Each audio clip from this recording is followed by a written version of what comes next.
My husband's estate, valued at $80 million along with this house, will be inherited by me as we have no children. My sister-in-law's demeanor is always a challenge to contend with. My name is Emma, a 45-year-old who works part-time. My husband and I are blessed with two sons, one a senior and the other a sophomore in high school. The elder one is currently preparing for his college entrance exams, aspiring to follow his passion for law. His ambition was ignited at a tender age, likely influenced by my brother Oliver, who is a seasoned lawyer. A few years back, Oliver established his own law firm, which my eldest son admires greatly. From his early years, my son demonstrated a knack for academic excellence, a trait that Oliver wholeheartedly encouraged upon learning of his nephew's aspirations. Whenever they meet, my son reaffirms his goal to emulate his uncle's legal career, to which Oliver responds with a warm chuckle, urging him to swiftly pursue his dreams and walk in his footsteps. When my brother, who was married but childless, came to visit, he delighted in playing with my sons and showering them with affection. His wife, a woman a decade his junior, kept her distance from our family, rarely gracing our home with her presence. As a result, our interactions with her were few and far between. My brother and I endured the loss of our parents at a young age, leading him to step into a parental role when I was on the brink of marriage. Soon after my wedding, he followed suit and tied the knot himself. My husband and I felt reassured when we learned of my brother's intention to marry a younger woman. However, upon meeting his fiancée, I was taken aback by her perpetually sullen demeanor. We had anticipated joyous exchanges, considering she was about to marry into our family, yet her expression remained persistently glum as she regarded us. In the presence of my brother and his fiancée, I offered a superficial compliment, saying, "You two make a great pair." Yet my true sentiments emerge only in the quiet moments at home with my husband. I couldn't shake off the curiosity about why she seemed so discontented. As their marriage was sealed, my husband echoed my concerns, remarking with a hint of worry, "She didn't seem particularly joyful as a bride. It's a bit concerning, isn't it?" Shortly before their wedding, my brother tied the knot with his 10 years younger fiancée. To celebrate my husband, our children, and I paid them a visit at their newly acquired house. The grandeur of the place left me in awe, a testament to my brother's success as a law firm owner. However, the absence of my sister-in-law raised eyebrows. In jest, my husband quipped to my brother, "Has your wife already abandoned ship?" Though meant in good humor, the tension in my brother's reaction left us both uneasy. According to him, whenever there's trouble, his wife retreats to her parents' home. Today, she stayed over to celebrate her mother's birthday. My husband's expression drooped, perhaps regretting his attempt at humor. Then, out of the blue, my brother posed a serious question with a poker face. "If I were ever unable to have children, would you consider letting me adopt one of yours?" I initially brushed it off as a jest, but my brother's earnest demeanor suggested otherwise. Stunned by the unexpected proposal, I found myself unable to respond, while my husband, with a chuckle, replied, "Who knows what the future holds? Let's cross that bridge when we come to it. If you're serious, and if our children are comfortable with it, we can discuss it then." Though my husband seemed to take it lightly, I couldn't shake off the underlying concerns about both the adoption suggestion and the strained relationship between my brother and his wife. It wasn't my place to interfere in their marital issues, but I couldn't help but worry. Subsequently, whether it was our visits to my brother's home or his visits to ours, he always came alone. His wife was conspicuously absent, further fueling my apprehensions. My brother never brought up his wife, so I refrained from prying into their relationship. After over a decade of marriage, her presence faded into obscurity in my mind.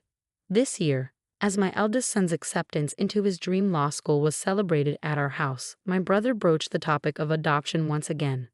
"Just as I mentioned before, would you consider allowing me to adopt one of your children?" he inquired.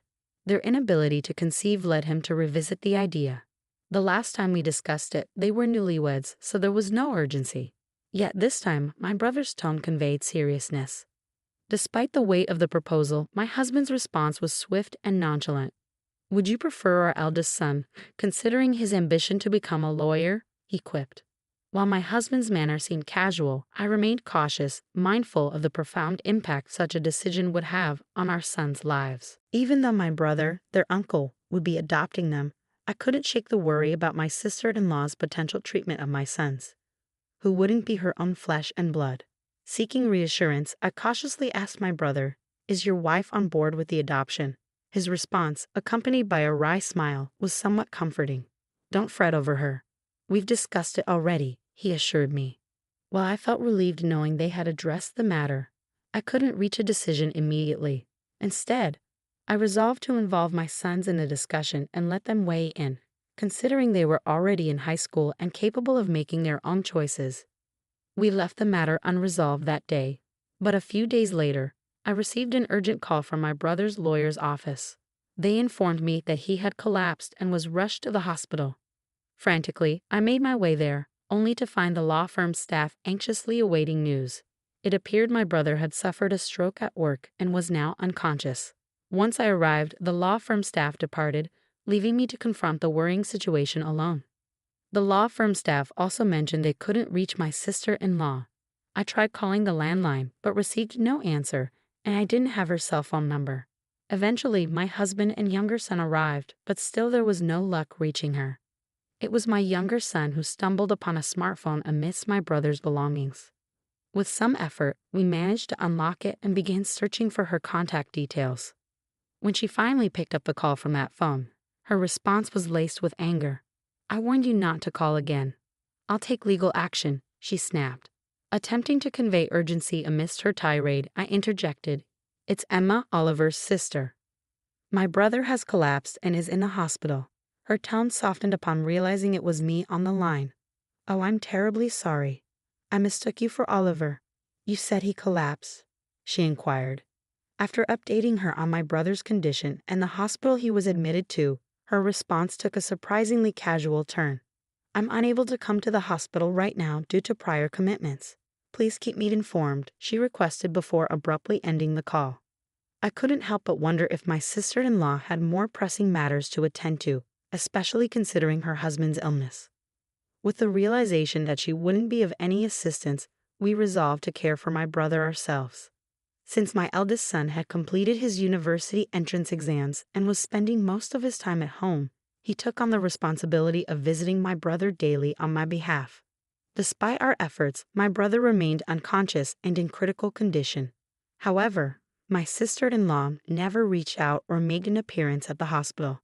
Nearly a week after my brother was admitted, I made another attempt to contact her. This time she answered the phone promptly, her tone oddly cheerful. "What's the matter? Is he dead?" she exclaimed, lacking any semblance of empathy. Struggling to contain my anger, I responded calmly, "He's still alive. Why haven't you visited him at the hospital?" Her response, dripping with indifference, only fueled my frustration. "I'm neither a doctor nor a miracle worker." "There's nothing I can do for his recovery," she retorted dismissively. Her callous demeanor pushed me over the edge and I hung up the phone, unable to suppress my growing rage. Suspicions began to brew within me regarding my brother's motives for wanting to adopt one of my sons. It dawned on me that perhaps he had resigned himself to the idea of not having children with his wife, indicating possible discord in their marriage. Curiosity led me to inquire about how they met after their marriage was finalized, to which my brother revealed they had been introduced through a marriage counseling agency. The revelation stirred a mix of emotions within me, especially the notion that my sister-in-law may have married my brother solely for the security of his profession as a lawyer and the promise of a comfortable life. This thought fueled my indignation further, but when I confided in my husband, his response cut deeper. If Oliver were to pass away in his current state, his wife would inherit the entire estate given their lack of children, he remarked callously. As my brother joined us to celebrate my eldest son's recent achievements and broach the topic of adoption, I couldn't shake the suspicion that perhaps his interest stemmed from considerations of inheritance rather than genuine familial intentions. I wish I could have reached a decision then and there, but the situation left me feeling powerless. After my brother's departure that day, I casually broached the topic with my two sons. To my surprise, my younger son expressed eagerness to be adopted, viewing it as a ticket to an easier life under Oliver's wing. Unlike his older brother, he seemed content to go with the flow, lacking clear aspirations for the future. I had anticipated my eldest son, who admired his brother, to follow suit, but his response caught me off guard. "I don't want to be adopted," he declared firmly, As the eldest, it's my responsibility to take care of you, Mom, and Dad. His words filled me with pride, yet I couldn't shake the feeling that my eldest son, with his ambition to become a lawyer, was the more suitable candidate for adoption. Although I longed to initiate the adoption process on behalf of my unconscious brother, the circumstances thwarted my efforts. Despite my reluctance to claim any share of my brother's inheritance, I couldn't bear the thought of a single penny falling into the hands of my sister-in-law, who seemed to be eagerly awaiting his demise. I could only hold on to the hope of my brother's recovery, but it never came to fruition. Days later, he passed away, leaving me with the solemn duty of informing my sister-in-law. My brother has passed away. Can we arrange a funeral? I conveyed the somber news. To my surprise, her response was oddly cheerful. You have the final say. Just please don't involve me in any formalities, she replied before abruptly ending the call. Feeling a surge of frustration, I held back my emotions as my husband and I took charge of planning the funeral. With assistance from the law firm's staff, we navigated through the arrangements. While my husband expressed concerns about the firm's future, my brother had already ensured its stability by entrusting its management to a capable individual. Thus, the firm would continue to operate seamlessly as a corporation. At the funeral, the turnout was overwhelming, with countless wreaths brought in to pay respects. The hall overflowed with mourners, a testament to the profound impact my brother had on so many lives. As the funeral unfolded, I found myself once again marveling at the incredible person my brother had been. Alongside me, my son lent a hand in the somber proceedings. However, his mood darkened upon witnessing the notable figures in attendance, presidents of major corporations, politicians, and other dignitaries. I should have been the one adopted, he lamented bitterly. I never realized how remarkable he truly was. My husband and I empathized with his sorrow, understanding the weight of his realization. As I fulfilled my role as a pallbearer, no one questioned the absence of my sister-in-law, nor was it brought up in conversation. I couldn't help but wonder if we were the only ones privy to the knowledge of my brother's marriage. They hadn't had a wedding ceremony, instead they simply embarked on a honeymoon. It dawned on me that even our relatives might have been unaware of their marital status. Reflecting on the situation, I couldn't help but harbor regrets. If only they hadn't married, there wouldn't be a need for a wife who failed to show up at her husband's funeral, and I lamented not allowing my brother to adopt my younger son sooner, fearing that she might seize control of my brother's estate with the support of the law firm's staff. The funeral for my brother had concluded, and I extended invitations for everyone to gather at his house for a meal, expressing my gratitude. Thanks to all of you, my brother will be able to rest in peace, I said, my voice laden with sorrow. As we mourned together, my sister-in-law made a sudden appearance, clad in a flashy pink coat, as if timed to coincide with the conclusion of the funeral. Addressing her with a mix of surprise and suspicion, I asked, "Why have you chosen this moment to come?" With a wide grin on her face, she spoke loudly for all to hear. As my husband's wife, I inherit his estate, valued at $80 million, along with this house. With no children in the picture, everything belongs to me. Her triumphant declaration prompted laughter from my brother's colleagues, leaving us puzzled by their reaction.